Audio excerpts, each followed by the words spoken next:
अमरीकी दफ्तर खारजा की टेररिज्म रिपोर्ट पर दफ्तर खारजा का रद्दअमल आ ही गया। कई घंटों बाद आया और बहुत धीमे अंदाज में आया, लेकिन चंद बातें ऐसी हैं जो बहुत वाज़ेह अंदाज में दफ्तर खारजा की जानिब से अमेरिका को बताने की कोशिश की गई है।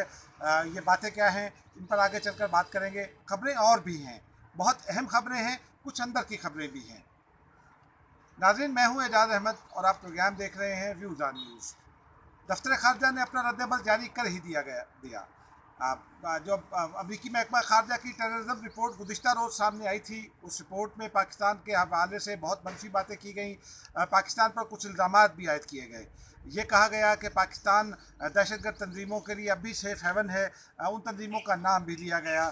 दाइश का खुरासानी ग्रुप, तहरीक तालिबान पाकिस्तान, लश्कर तैयबा, जैश मोहम्मद और हक्कानी नेटवर्क का ख़ास तौर पर तस्करा किया गया। हालांकि हक्कानी नेटवर्क के साथ अमेरिका की खुद डील हो चुकी है।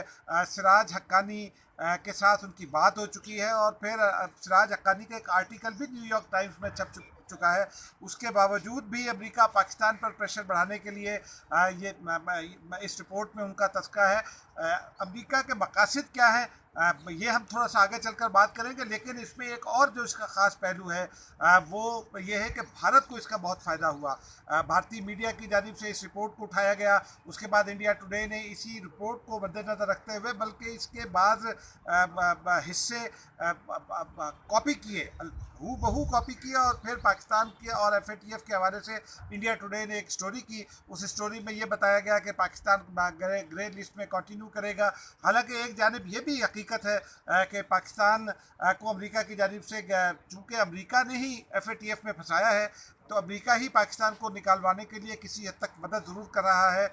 आला तरीन जो हुकाम हैं वजारत ख़ारजा के, उन्होंने इस बात की तस्दीक की। लेकिन उसके बावजूद भी इस रिपोर्ट में पाकिस्तान की खिदमात जो दहशतगर्दी के हवाले से हैं, दुनिया के अमन के लिए जो पाकिस्तान ने ऑपरेशंस किए हैं, उनको नज़रअंदाज किया गया है। इस रिपोर्ट में पाकिस्तान को पर यह भी इल्ज़ाम आयद किया गया कि वो अफ़गानिस्तान में दहशतगर्दी के लिए पाकिस्तान की सरजमीन इस्तेमाल हो रही है।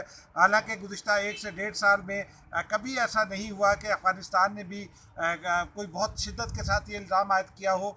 लेकिन अमरीकी हुकूमत की रिपोर्ट में, अमरीकी महकमा खारजा की रिपोर्ट में ये कहा गया। और इससे एक और सवाल बहुत अहम सामने आया कि पाकिस्तान को क्या मिला। आपको याद होगा कि गुज़िश्ता साल जुलाई में जब prime minister Imran Khan America गए, सदर ट्रंप से उनकी मुलाकात हुई और फिर मेलानिका ट्रंप से उनकी मुलाकात हुई। मेलानिका ट्रंप वज़ीर-ए-आज़म इमरान खान को उस वक्त से जानती हैं जब वो क्रिकेटर थे। तो बहुत बातें हुई, बहुत शोरा हुआ, बहुत खुशियाँ मनाई गई। PTI के जिस आदमी से बात करें वो कहता है जी प्राइम मिनिस्टर तो बहुत बाअसर हैं, प्राइम मिनिस्टर को अब दुनिया सुन रही है, ट्रंप उनका बड़ा एहतराम करते हैं। ख़ुद ट्रंप ने भी डिसीट किया जब उन्होंने ये कहा कि पाकिस्तान ने वो कुछ कर दिया है इमरान खान की हुकूमत में जो माजी की कोई हुकूमत नहीं कर सकी। और फिर ट्रंप ने हमेशा जब भी बात की पाकिस्तान के हवाले से तो एक ख़ास अंदाज में ये कहा कि पाकिस्तान बहुत मदद कर रहा है। और हकीकतन पाकिस्तान ने अफ़गानिस्तान के साथ अमरीकी मुज़ाकरात में बहुत मदद की, उस माहदे को अंजाम तक पहुँचाने में किरदार अदा किया। फिर पाकिस्तान ने बैनुल अफ़गान मुज़ाकरात जो हैं, इंटर अफ़गान डायलॉग जिसे कहते हैं, उनमें बहुत मदद की। और उसके नतीजे में तालिबान के कैदी रिहा हो रहे हैं। अशरफ गनी और तालिबान के दरमियान एक एतमाद की फ़ज़ा अभी बहुत इब्तदाई है लेकिन कायम हो रही है। लेकिन पाकिस्तान की एकदम से जो खिदमात थी उनको नेगेट कर दिया गया इस रिपोर्ट के ज़रिए। मसलन पाकिस्तान ने जो ऑपरेशंस किए उनका कोई तस्करा नहीं है। पाकिस्तान ने दहशतगर्दी के ख़िलाफ़ जो जंग लड़ी, जो कुर्बानियाँ दी, जो पाकिस्तान के अवाम शहीद हुए, लेकिन जिस तादाद में सिक्योरिटी फोर्सेस के जवान शहीद हुए उनका कोई तस्करा नहीं है। भारत की जानिब से मकबूजा कश्मीर में जो कुछ भी हो रहा है उसका कोई तस्करा नहीं है। असमत दरी के वाक़यात रोज़ होते हैं, रोज़ाना नौजवानों को उठाया जाता है, एक्स्ट्रा जुडिशल किलिंग्स सरेआम हो रही हैं। फिर उसके अलावा सिटीज़नशिप एक्ट के ज़रिए भारत ने जिस तरह मुसलमानों के ख़िलाफ़ ज़मीन तंग की, उसका कोई तस्करा नहीं। जो कश्मीर से बाहर जो दिल्ली, ख़ास तौर पर दिल्ली और जो दीगर रियासतें हैं उनमें मुसलमानों पर जो हमले हो रहे हैं उनका कोई तस्करा नहीं है। और ये हमले गुज़िश्ता साल से ही हो रहे हैं। और आप ये देखिए कि अमेरिका ने इन तमाम मामलात को नज़रअंदाज किया भारत की मोहब्बत में और भारत को एक मज़लूम मुल्क भी करार दिया, और उसमें ये कहा कि गुज़िश्ता एक साल में 2019 में माफ़ कीजिएगा, पाकिस्तान की सरजमीन इस्तेमाल हुई और पाकिस्तान के हामी लोगों ने हमले किए मकबूजा कश्मीर में। हालांकि जिस नौजवान ने पुलवामा अटैक किया उसके बाद भी जो अटैक्स हुए वो तमाम ऐसे नौजवान हैं जिनको भारतीय फ़ौज उठा कर ले गई, उनको अपनी क़ैद में रखा, उनकी बहनों की अस्मत दरी की, जिसको तस्लीम भी किया गया बहुत सारी उसमें। और फिर उसके बाद जो है वो नौजवान अगर इंतहा पसंद ना बनते तो क्या करते, उन्होंने ज़ाती इंतकाम लेने के लिए भी इस किस्म के वाक़यात किए। भारत के इल्ज़ामात पर पाकिस्तान ने बारहा ये कहा कि हमें सबूत फराहम कीजिए, हम कार्रवाई करेंगे, वो कोई कार्रवाई नहीं हुई। लेकिन जो बुनियादी नुक्ता है अमरीकी रिपोर्ट का, वो पाकिस्तान पर दहशतगर्दी का इल्ज़ाम है। और आज उस इल्ज़ाम को बदकिस्मती से हमारे जो वज़ीर आज़म हैं वो जब सोचते हैं तो शायद, जब बोलते हैं तो शायद सोचते नहीं। बुज़ुर्गों ने कहा है कि बात को तोलो फिर बोलो। आज प्राइम मिनिस्टर ने कौमी असम्बली, जो मुल्क का ऑगस्ट तरीन और मुक़द्दस तरीन ऐवान है, वहाँ खड़े होकर बात की और उसामा बिन लादन को शहीद करार दे दिया, तारीख़ के कुछ गलत हवाले दे दिए। अब उसामा बिन लादन को जब इमरान खान शहीद करार देंगे तो उसका दुनिया में क्या रद्द-ए-अमल आएगा। अमेरिका पहले पाकिस्तान पर, चूँकि इस वक्त अमेरिका में इलेक्शनरिंग शुरू हो गई है और अमेरिका में हिंदू बहुत बड़ी तादाद में आबाद हैं। अमेरिका पाकिस्तानियों पर तो शायद वहाँ मेहरबान हो, पाकिस्तान के साथ इस किस्म की रिपोर्ट की इशाअत का मकसद उन हिंदुओं को खुश करना भी हो सकता है, ताकि वो वोटर जो डोनाल्ड ट्रंप की पोजीशन चूँकि ख़राब है, इलेक्शन में ख़राब होती दिखाई दे रही है, तो वोटर को माइल करने के लिए ये किया है। सऊदी अरब के साथ भी अमेरिका के ताल्लुकात ज़रा बेहतर हैं, सऊदी अरब को भी वो बेहतर ताल्लुकात रख रहा है, ताकि जो दीगर मुस्लिम ममालिक के मुसलमान हैं उनको वो उनके वोटों को ल्योर कर सकें। तो अमेरिका के में जो सदर ट्रंप के ये मामलात हैं या सदर ट्रंप के जो मफादात हैं वो अपनी जगह, लेकिन पाकिस्तान में जब अमेरिका की जानिब से पाकिस्तान के हवाले से इस किस्म की रिपोर्ट आ जाती है तो जो अमेरिकी इत्तेहादियाँ वो पाकिस्तान के हवाले से अपनी पॉलिसीज़ को रीअलाइन करते हैं। यही एक सबसे बड़ा ख़दशा है, और उस ख़दशे को आज प्राइम मिनिस्टर इमरान खान ने कौमी असम्बली में जिस तरह से खड़े होकर उसामा बिन लादन को शहीद करार दिया, उससे बहुत ज़ोफ़ पहुँचने का ख़दशा है।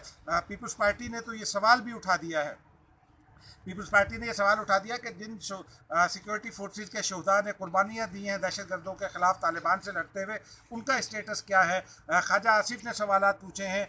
फिर और जो अपोजिशन के लोग हैं उनकी तरफ से तनकीद आ रही है।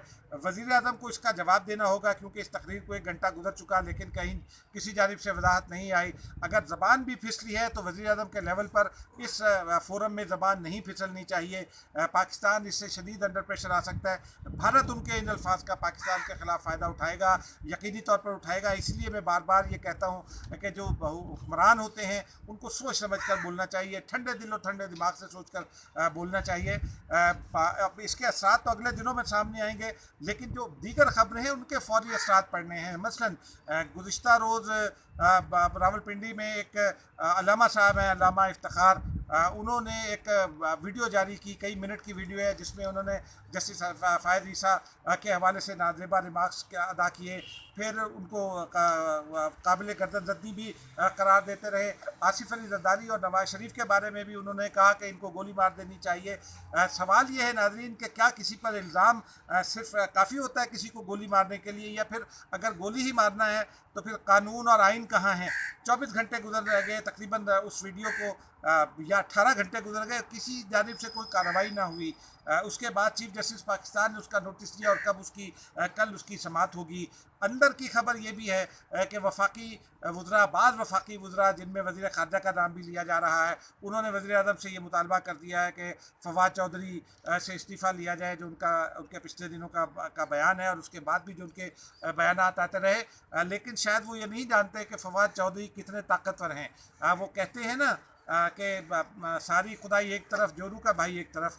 तो फवाद चौधरी के सब के हवाले से इतला यह है कि वो एक बहुत ही ताकतवर शख्सियत के सुसर के हमरा रोज़ बैठते हैं उनके वो करीबी आदमी हैं, करीबी दोस्त हैं, तो फिर और यही वो उनको पीछे से सपोर्ट है जिसकी वजह से वो हमेशा जुर्रत रिंदाना से अपनी बात का इजहार करते हैं। और मैं ज़ाती तौर पर ये समझता हूँ कि पीटीआई में चंद और लोगों को भी ऐसा होना चाहिए ताकि वो अपनी हुकूमत को राह रास्त पर रख सकें।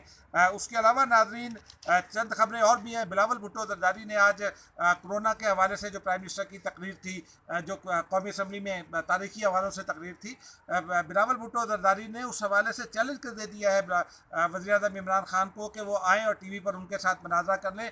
उनके बाद ख्वाजा आसिफ जो मुस्लिम लीग नून के पार्लिमानी रहनुमा हैं, उन्होंने भी चैलेंज दे दिया है प्राइम मिनिस्टर को मुनाजरे का।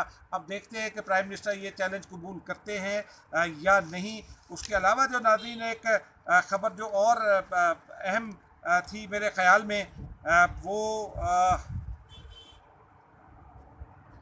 वो ये है कि अभी तक हुकूमत इस बात पर डटी हुई है कि शुगर मिल ओनर्स के खिलाफ कार्रवाई की जाए, लेकिन आज एक अहम सवाल फिर ये खड़ा हुआ, पार्टी के अंदर भी ये सवाल खड़ा हुआ है कि अगर हुकूमत का अज़्म है शुगर माफिया के खिलाफ कार्रवाई का, तो फिर जहांगीर तरीन कहाँ हैं? जहांगीर तरीन लंदन में किस किस से मिल रहे हैं? ये हम आपको शायद अगली वीडियो में बता सकें। इस हवाले से मालूमात बहुत ही हसास हैं, हम उसकी तस्दीक करने की कोशिश कर रहे हैं, लेकिन इस हवाले से बात होगी अगले दिनों में। नाज़रीन, अब आपसे हम सिर्फ ये दरख्वास्त करना चाहेंगे कि कोरोना बड़ी शिद्दत से हिट बैक कर रहा है। स्टे सेफ़, स्टे होम, अपनी हिफाजत कीजिए, अपने बीवी बच्चों की, अपने वालिदैन की हिफाजत कीजिए। अगर आप उनकी हिफाजत करेंगे, उनकी ज़िंदगी बचा लेंगे, तो ये आपके लिए ज़्यादा अहम बात है। आप मईशत, घर की मईशत को फिर खड़ा कर सकते हैं। अब इसके अलावा एक और मामूली सी ख्वाहिश या मामूली सी अपील कि नाज़रीन इस चैनल को सब्सक्राइब कीजिए। डीप इनसाइट आपको अगर मिलता है, आप समझते हैं कि डीप इनसाइट है, पसंद आती है बात, तो दोस्तों को भी तजवीज़ कीजिए, सब्सक्राइब कीजिए, उनसे भी सब्सक्राइब कराइए ताकि आपको ये डीप इनसाइट मिलता रहे। अब तक के लिए इतना ही। खुदा हाफिज़।